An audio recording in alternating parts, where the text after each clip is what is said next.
100 km/h en TGV. C'est peut-être possible avec la SNCF. La société de chemin de fer tentera d'établir un nouveau record du monde cette semaine. 12 tonnes de cocaïne pure et une quinzaine de trafiquants arrêtés. C'est une véritable usine de la drogue qui a été découverte en Colombie. Saisie spectaculaire aussi aux Antilles. 30 heures non-stop de documents, de discussions, de films et d'archives sur la Seconde Guerre mondiale. La nuit la plus longue commence sur notre plateau ce soir. Invité du 19e, Pierre-Louis Blanc, ancien collaborateur du général de Gaulle. Enfin, sécheresse, cote d'alerte atteinte dans plusieurs régions de France. Les rationnements ou les quotas d'irrigation semblent maintenant inévitables. Bonsoir, la SNCF a des privilèges, pas de limitation de vitesse pour elle. Le TGV Atlantique va tenter de rouler cette semaine à 500 km à l'heure.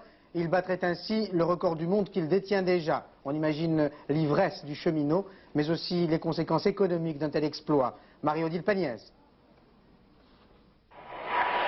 Battre son propre record du monde, la SNCF relève le défi.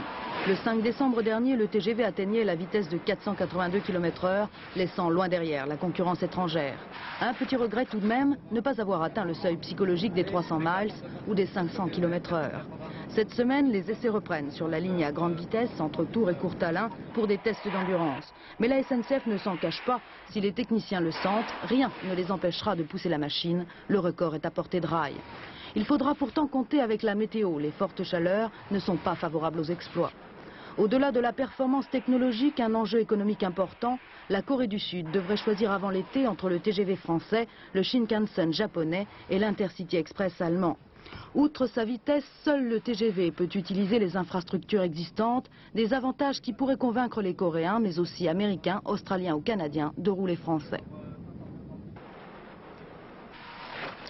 Toujours plus vite sur rail, toujours plus vite là-haut, le Concorde ne veut pas être en reste. Toujours plus vite, toujours plus haut et toujours plus loin, le Super Concorde. C'est la nouvelle aventure et le nouveau défi que devraient lancer cette semaine Françaises et Britanniques. Un accord sera sans doute signé mercredi, il était temps. L'avion est à l'étude depuis 10 ans, il pourrait voler vers 2005. Explication, Jean-Jacques Perrault. Dans quelques minutes, je pense. Le Super Concorde tarde à partir, apparemment.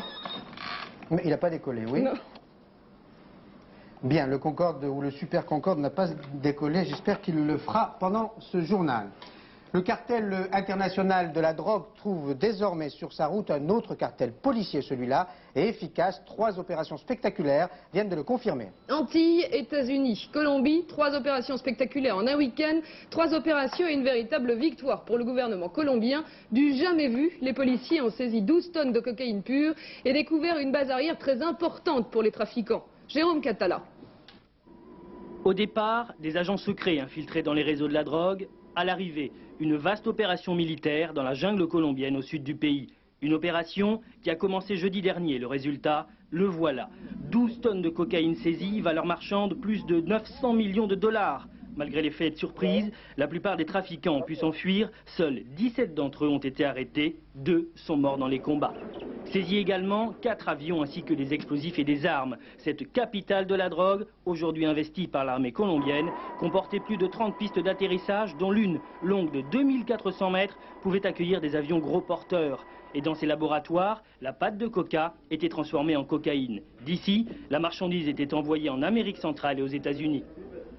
Aux États-Unis, justement, d'autres narcotrafiquants ont aussi été arrêtés, à Miami exactement, en Floride. Moins spectaculaire, mais sans doute aussi important, car ces hommes tentaient d'acheter plus de 100 missiles Stinger, ceux-là même qui ont prouvé leur efficacité en Afghanistan. De telles armes peuvent abattre des hélicoptères et des avions. Le projet des trafiquants, assassiner le président colombien Barco. Enfin, dans les Antilles françaises, hier, sur l'île de Saint-Martin, dernier coup porté au baron de la drogue, 380 kilos de cocaïne saisis par la police dans un avion qui venait d'atterrir. 3 succès pour les États face aux narcotrafiquants. On assiste à une mobilisation générale au niveau mondial et c'est d'autant plus facile, j'allais dire pour les services de police que nous sommes, d'inscrire notre action dans ce contexte politique qui est très favorable. Tous ensemble, nous essaierons de travailler la main dans la main pour coincer le maximum de trafiquants qui eux aussi s'organisent en cartel. Alors à notre façon, eh bien, nous faisons fonctionner des cartels. Aujourd'hui, ce cartel de la lutte antidrogue a donc marqué des points importants, mais la guerre n'est pas encore gagnée. C'était un petit raté. Le Super Concorde est prêt à décoller aux commandes. Jean-Jacques Perrault. Voici à quoi ressemblera le Super Concorde. Dans les bureaux d'études de l'aérospatiale, on l'appelle ATSF, Avion de transport supersonique futur. Il volera à peine plus vite que Concorde, mais il ira 2 fois plus loin, 12 000 km contre 6 200, et emportera entre 2 et 300 passagers, c'est-à-dire 2 à 3 fois plus que Concorde. Ajoutons qu'il consommera 2 fois moins de carburant et ne sera pas plus bruyant à l'atterrissage et au décollage qu'un avion classique. Seul inconnu mais de taille, les moteurs. Il en aura 4, mais il reste à les concevoir. La Snecma et Rolls-Royce, qui avaient construit celui de Concorde il y a 20 ans, travaillent déjà sur ce mouton à 5 pattes, qui devra être à la fois puissant, économe en carburant et respectueux de la fameuse couche d'ozone. Il n'est pas exclu que pour le mettre au point, les Européens s'associent à des partenaires américains, japonais et même soviétiques. Tous, en effet, doivent répondre au même défi, l'explosion du trafic aérien long courrier. En 15 ans, le nombre des passagers a été multiplié par 3. Je ne sais pas comment les infirmières, les enseignants ou les agents des impôts vont réagir, mais l'INSEE est catégorique.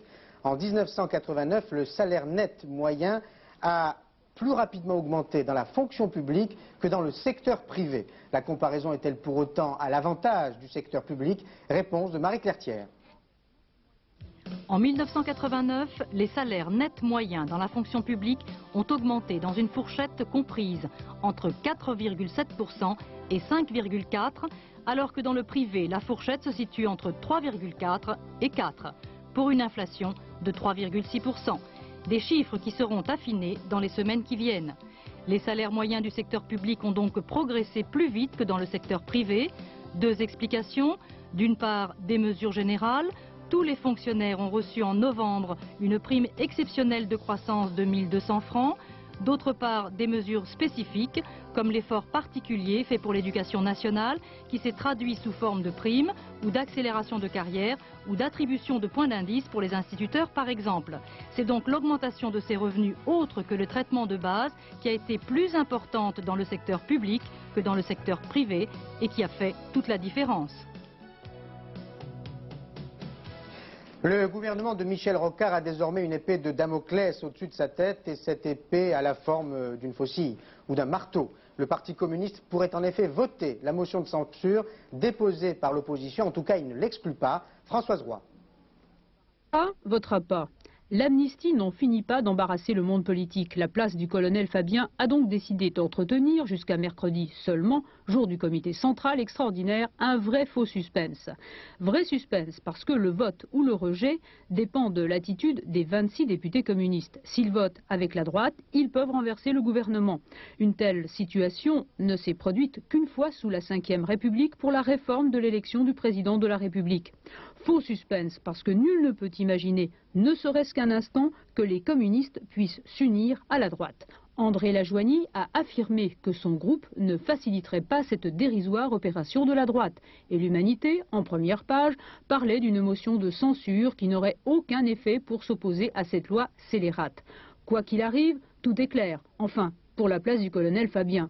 Quel que soit le vote des députés communistes, personne ne sera dédouané, ni le gouvernement, ni les socialistes, bien sûr, ni la droite, qui a permis de la faire passer, cette fameuse loi. Réponse, mercredi, dans la soirée. Pas de commentaire de François Mitterrand sur la situation politique actuelle, difficile pour lui. L'occasion était pourtant rêvée. Le chef de l'État était reçu par des journalistes à Bordeaux. Et François Mitterrand a préféré commenter notre situation, celle de la liberté de la presse. Pour le président de la République, le 4e pouvoir doit réfléchir à ses responsabilités. Reportage à Bordeaux, Bernard Bonin. Accueil chaleureux du président François Mitterrand à Bordeaux pour l'ouverture de la 39e Assemblée Générale de l'Institut International de la Presse, devant 500 congressistes venus de 70 pays, la plupart journalistes et personnalités politiques. François Mitterrand a réaffirmé dans son discours inaugural que la liberté de la presse était indissociable de la démocratie, tout en rendant un hommage vibrant aux journalistes morts en mission partout dans le monde. À Berlin, à Prague, à Bucarest, mais enfin la liste serait longue, des capitales d'Europe. On pourrait ajouter aussi à Pékin ou même à Bogota.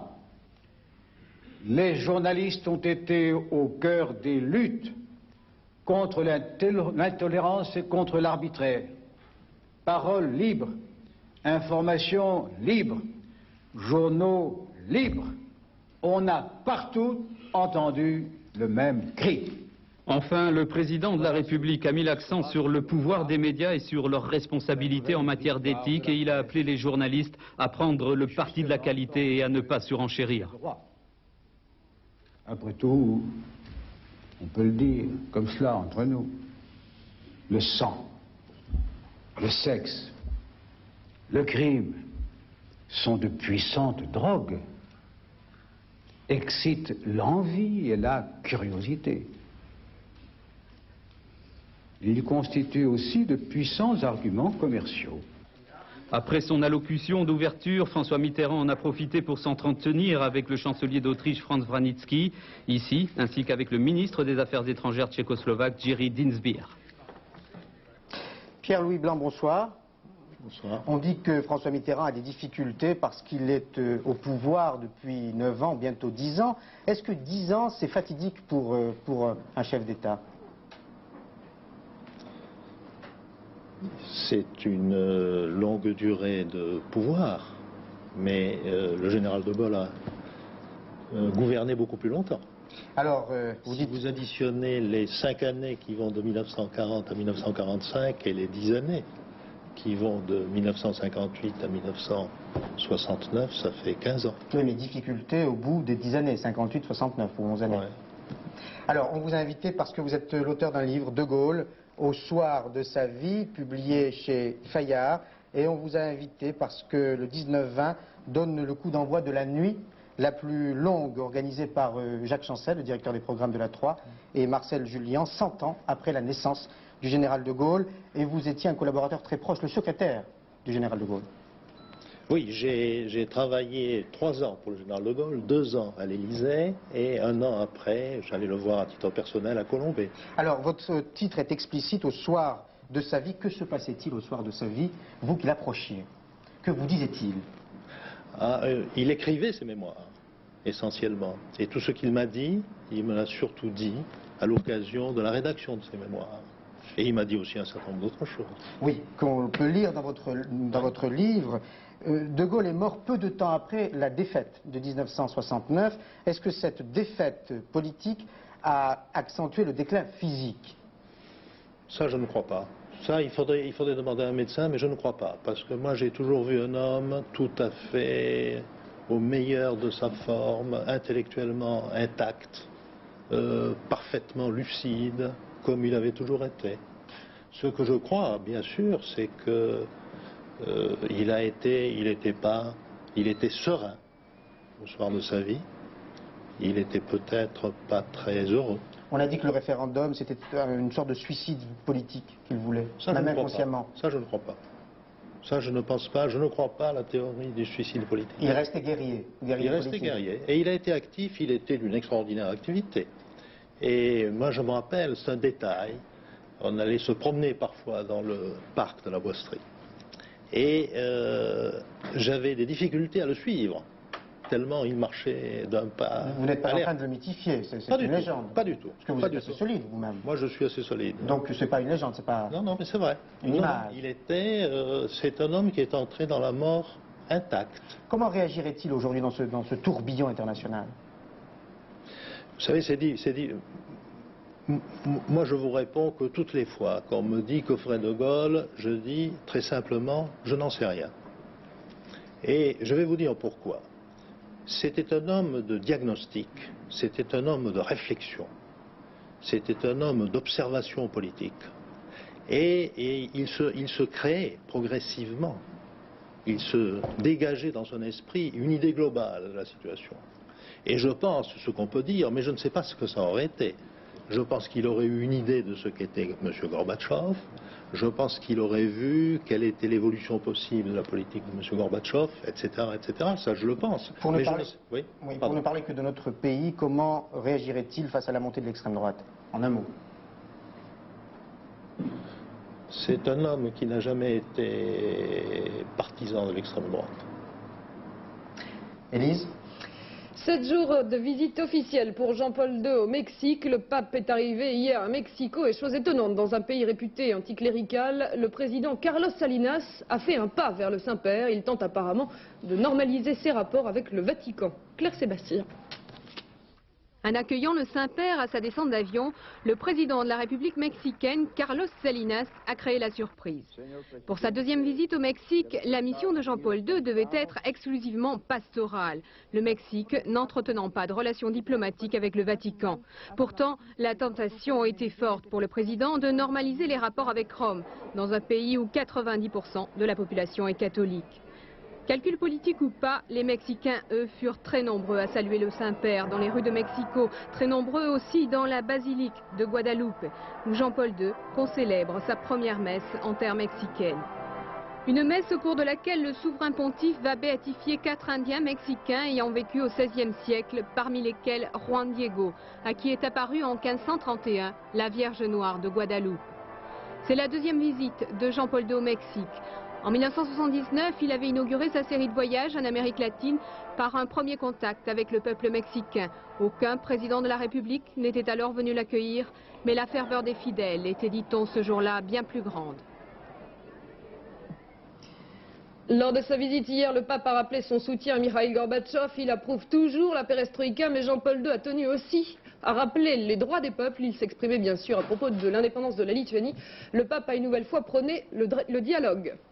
Et cet appel au dialogue lancé par le pape et par les autres dirigeants occidentaux pourrait être entendu. Le Kremlin ne semble pas vouloir condamner brutalement l'attitude de Riga. Il demande simplement une clarification de la part des autorités. Mais cette demande pourrait ne pas être satisfaite. Le nouveau Premier ministre est, semble-t-il, très obstiné. Portrait par nos envoyés spéciaux Joseph Tual et Hélène Rizacher. Ivars Godmanis vient d'être élu Premier ministre de Lettonie. Indépendantiste du Front populaire, il prône la transition douce vers l'indépendance complète avec réformes économiques par étapes pour éviter le chômage et l'inflation. Priorité, établir des relations privilégiées avec les autres pays baltes et développer des relations directes avec les républiques soviétiques. D'abord, négocier avec Moscou.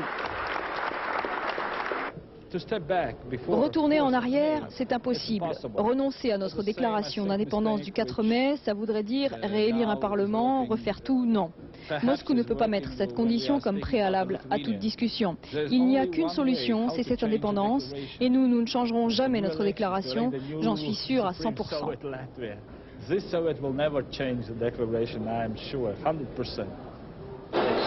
Pas de retour en arrière, mais l'avenir immédiat s'annonce difficile. La Lettonie subit une grave crise économique. En ce moment à Riga, la pénurie d'essence est telle que les voitures restent au garage, les taxis qui marchent au gaz se font attendre de 2 à 4 heures. En banlieue, les restaurants ferment le soir faute de clients. Cette pénurie est due au blocus économique de Moscou contre la Lituanie voisine qui normalement fournit du pétrole aux Lettons.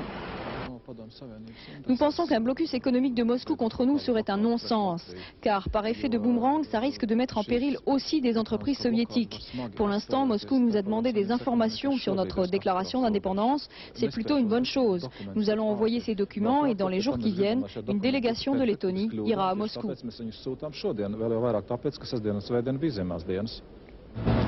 Malgré l'ampleur de la tâche qui les attend, les nouveaux responsables de Lettonie font preuve ce soir d'optimisme.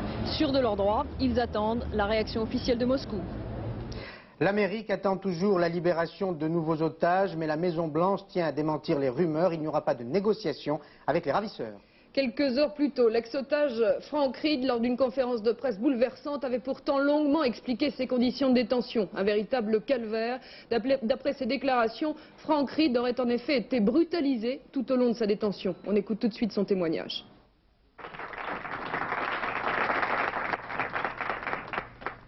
The first time that I was caught, I spent about 4 days of hell. Thank God they didn't kill me for doing it. At that time, over 200 times, perhaps in the head and body. One pig of a man who constantly haggled me and raggled me. Broke my ribs, kicked my ribs on the right side. And I managed to somehow push them back, lie on my back. The duty of the patriarch or his surrogate is to go negotiate. Even after you get bedded, the devil, you have to get in bed with the devil. You do it because it's my son's life. En France, il y a de l'orage dans l'air. Michel Touré vous le confirmera à 19h57, mais il faut s'en réjouir et prier pour que le ciel pleuve sur nos têtes. En Aquitaine, la sécheresse est déjà catastrophique. Pourtant, les eaux souterraines ne sont pas assez utilisées ou bien encore inexploitées. Le forage profond des nappes phréatiques pourrait être l'une des solutions pour lutter contre la sécheresse. Seul problème, cette technique est assez coûteuse. Reportage FR3 Bordeaux, Didier Auriac. La sécheresse n'est pas une fatalité, c'est ce que l'on ne cesse d'affirmer depuis quelques semaines au Bureau de recherche géologique et minière. Selon cet organisme, en France, les nappes profondes ne sont pas suffisamment utilisées. Et pourtant, actuellement, elles contiendraient 1000 milliards de mètres cubes d'eau. Et sur ces 1000 milliards, seulement 7 seraient prélevés chaque année. Parmi les régions les mieux pourvues, l'Aquitaine, paradoxalement l'une des régions qui souffre le plus de la sécheresse, et celle qui possède aussi un des plus gros réservoirs d'eau du pays. L'Aquitaine a de très très grosses réserves en eau souterraine, très importantes, avec des nappes profondes notamment, d'excellente qualité, ce qui n'est pas du tout le cas dans certains départements voisins, et en particulier du Midi-Pyrénées, où il n'y a pratiquement pas de ressources hors des vallées de la Garonne. Cela dit, en Aquitaine, on commence à tirer les leçons du passé. Après la succession de sécheresses ces dernières années, des forages profonds ont été effectués, notamment en Dordogne. Depuis 5 ans en Dordogne, on assiste à des projets annuels de l'ordre d'une dizaine de forages nouveaux, destinés à l'eau potable essentiellement.